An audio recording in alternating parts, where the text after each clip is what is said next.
Hello বন্ধুরা, কেমন আছো তোমরা? আশা করি সকলে ভালো আছো। আজ আবার একটি নতুন ভিডিও নিয়ে চলে এলাম। চলো ভিডিওটি শুরু করা যাক। কালকে সন্ধ্যাবেলায় বন্ধুদের সাথে আড্ডা মারার সময় ঠিক করা হয়েছিল যে দীঘা ঘুরতে যাব। তাই সকাল সকাল ঘুম থেকে উঠে বেরাস করে রেডি হয়ে গেলাম, গাড়ি নিয়ে বেরিয়ে পড়েছি। রাস্তায় তন্ময় আর বৃন্দাবন দাঁড়িয়েছিল, ওদেরকে চাপিয়ে নিলাম।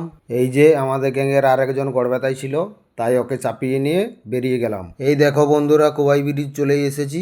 এখান থেকে খড়গপুর 44 কিলোমিটার, কলকাতা 171, বালেশ্বর 156 আর মুম্বাই 1896।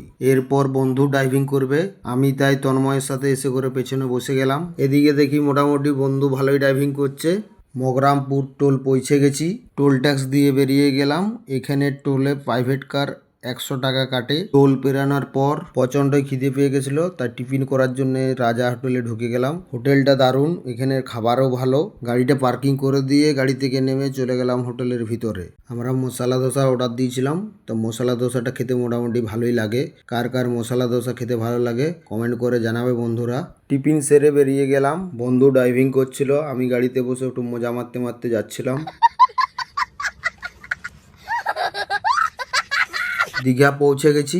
এই যে বন্ধুরা, দীঘার এটা বিশ্ব বাংলা গেট। আমরা হোটেলে চলে এসেছি। এই যে শিখা গেস্ট হাউস, এখানে আমরা রুম নিয়েছি। হোটেলের রিসেপশনে বন্ধু নাম এন্ট্রি করছে। এই যে বন্ধুরা আমাদের রুম, এই একটি রুমে 1800 টাকা নিয়েছে। আমরা 4 জন আছি, তো তাই ডবল বেডের রুম নিতে হয়েছে। রুমটা খুব একটা খারাপ নয়। চলো একটু রেস্ট নিয়ে নি, তারপর সমুদ্রের দিকে যাব। ভিডিওটা এখানে শেষ করলাম। দীঘার ভিডিও পার্ট 2 দেখার জন্য চ্যানেলটিকে ফলো করো।